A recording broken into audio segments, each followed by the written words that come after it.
I think it's fair to say that to achieve any real growth in your life, a change in your mindset is the thing that's really needed. But at the same time, statements like, you need to develop a growth mindset, are casually thrown around, but the real question is, how do you even change to a growth mindset?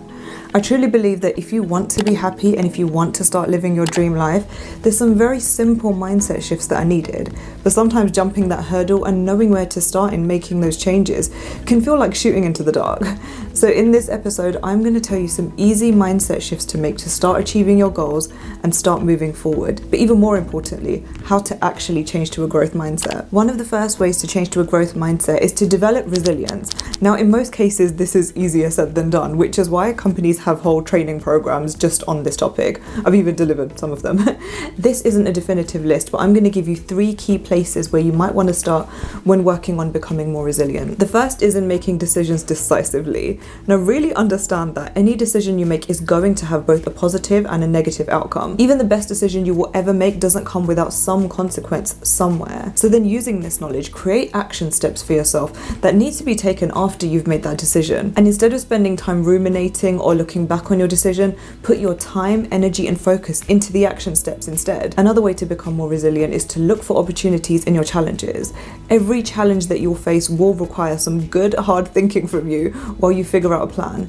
But one easy thing that you can do is to inject a few moments into that thinking process, figuring out what the opportunity, the silver lining, the underlying lesson in this challenge might be, and then carry on working through the problem as you normally would. Knowing that there is a potential upside to this challenge can really help to make your current decision feel not so urgent, like you're in a crisis, and can even help to create some sort of safety net for you to fall back on. And finally, on this point, acknowledge that change is an inevitable part of life. You have to change, you have no choice. But for most people, excluding things like autism, adjustment disorders, and some other conditions, you do have a choice over how well you adapt to change and the steps you take to make this process easier for you. I'll link to a previous episode all about becoming adaptable that might help you if you're struggling with this. Now, every single one of us is going to be hit with a hard time, and some of those problems will completely throw us off track. So when this does happen, allow yourself some time to just stop everything else. Really up your self-care at this time and allow yourself to feel your feelings. But while you're doing this, create a cutoff point for yourself where you make the decision to take steps to start feeling better. This doesn't mean that you need to feel better, it just means that the energy and focus you are actively spending on managing your grief, you're now going to shift towards action steps instead, however small they might be, to getting yourself back together. If by the end of the time frame you've set for yourself, you still aren't feeling ready yet, then that's fine. Give yourself grace and extend it by a few days or a week at a time. This isn't to be rigid with yourself or to force recovery if you're going through a hard time. This just gives a rough framework to work towards that has a clear direction, because often when emotions are all over the place, lack of direction and lack of clarity can be a huge issue to contend with. So this can help with that just a little bit. Another way to change to a growth mindset is to really own your behavior and attitude. Yes, someone may have triggered you. Yes, something may have driven you to the point of rage. And yes, someone may have got you from 0 to 100 in the space of a few seconds. But your response was on you. All right, I'm going to cut you a bit of slack there by saying that in the height of any intense emotion, it is really hard to control your behavior. But we did have opportunities before things got that intense about what we could have done. Walking away when we felt ourselves getting triggered, not allowing certain conversations to even happen, or if need be, not being around certain people who continually disrespect our boundaries. If you're blindsided by something, that's different. But if you are in regular contact with someone who triggers you, then you have to accept accountability that there may be something you're doing or not doing to manage that situation as well as it could be. And also, if someone has a history of throwing tiny stones at you, don't be surprised when tomorrow they turn around and throw a giant boulder. So use that knowledge to own the level of exposure you have to triggering people and how you manage yourself when your boundaries are violated. Once you accept accountability over your own actions, even if you're not yet ready to accept responsibility for your decisions up until now, if you can accept responsibility for the actions that you will take next, you will have mastered one of the most difficult challenges when developing a growth mindset. Now, you might have noticed a theme laced in between some of these tips in the video that is about taking action. Taking action is one of the best things that you can do at any stage you're at. Some people might even describe this action as a leap of faith.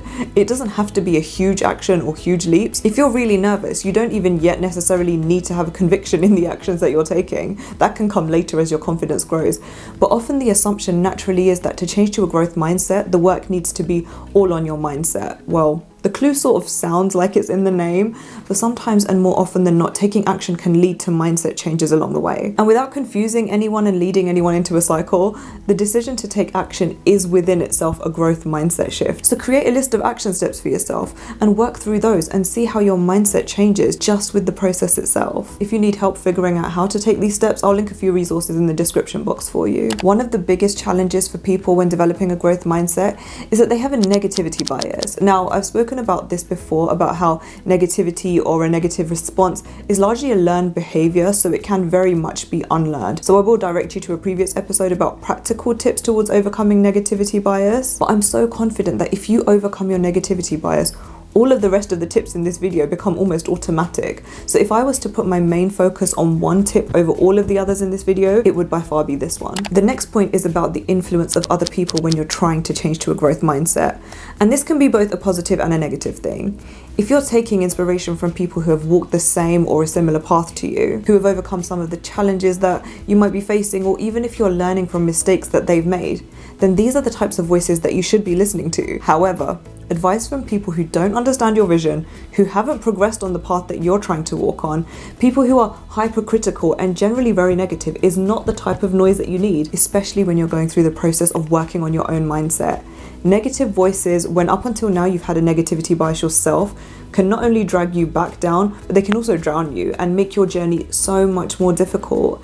It's really important to understand that someone who you love and respect may not necessarily be the person who is best qualified to help you with this specific area of your life. So really understand how to compartmentalize the opinions of others so that you're better able to sift out what's good for you and what isn't. Tip number 7 is to really pay attention to your own self-talk. Turning negative self-talk into positive self-talk is actually a skill, and I don't think it's commonly practiced, let alone even being taught.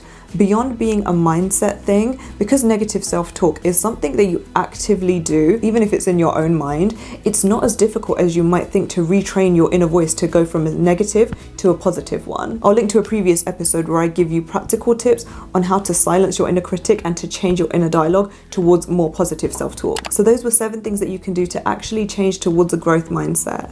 Which one of these tips resonated with you the most? And I'd love to hear from you on what some of your biggest challenges have been up until now. That's it from me for now, and I will see you in my next one.